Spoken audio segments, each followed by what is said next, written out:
Hello everyone, my name is Chris and I work for Play By Ear Drama Company with my friend Ross. And we're passionate about resourcing local churches to tell stories from the Bible in engaging and funny ways that get people thinking about some of the big issues in life, but also about their faith and what they believe in.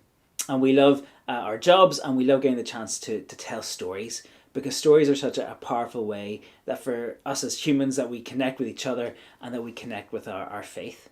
And we're really grateful to the Irish Methodist Youth and Children's Department for asking us to produce some videos to think a little bit about how we can all tell stories well. And actually in this current climate, the ability to tell stories well is really important because our usual way of maybe doing worship and teaching, where we have our specific age groups and we maybe have our main church service and then we have Sunday school and Bible class or youth fellowships, we aren't able to do that in the same way. And whether we're meeting in a socially distanced way or whether we are meeting online, we're actually able to do things as one big church family. And storytelling is a great way to kind of connect and unite the whole church family, because whatever age you are, you enjoy listening to a story. And one of the really important things about storytelling is that it works in layers. And so there are things that no matter what age you are or what perspective you're coming from, you can all hear the same story but take different things from it. And so we just want to think a little bit about how we can all tell stories really well. And we're going to do this over a couple of videos. And the first thing that we want to look at today is we want to think about the power of our voices. How we can use our voices and the pacing and the pitch and the speed to kind of draw people into a story. And so we're going to do a wee exercise now with myself and my friend Ross. Hello everyone, my name is Ross and I am the other half of Play It By Ear Drama Company. And I'm here actually to play a quick game with you. Now this game is called How You Say It. And it's really, really simple. It's a game all about using our voices.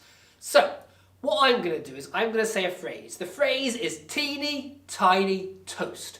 And whenever I say teeny tiny toast, you have to say teeny tiny toast after me. But you don't just say it when I say it, you say it how I say it. So if I use a silly voice, you use a silly voice. But if I use my normal voice, you use your own normal voices. So we're going to get Chris on the screen to help us out a little bit. So come on, Chris, here we go. Here I am. So Chris, are you ready for a game of How You Say It? Always ready. He loves a game of How You Say It. We play it in the office sometimes, just the two of us. So here we go, and you're going to join in when Chris joins in. So here we go. Teeny tiny toast. Teeny tiny toast. Very good. Here we go again. Teeny tiny toast. Teeny tiny toast. Teeny tiny toast. Teeny tiny toast. Teeny tiny toast. Teeny tiny toast. Teeny tiny toast. Teeny tiny toast. Teeny tiny toast. Teeny tiny toast. Teeny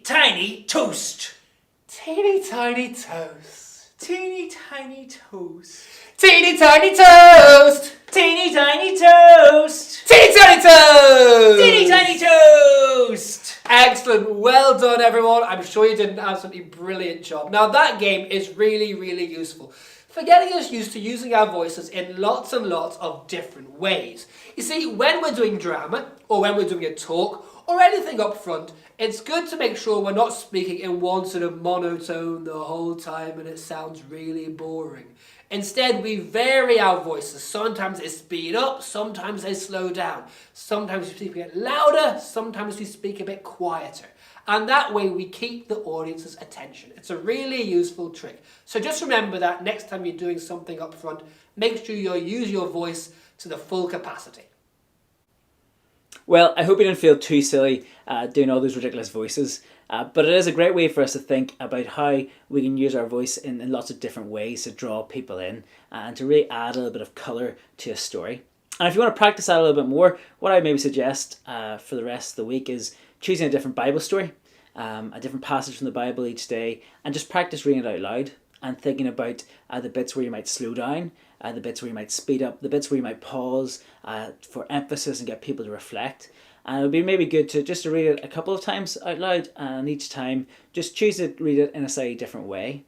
So we hope you've enjoyed this video. We will be back soon to think a little bit more about action stories is what we're going to do next.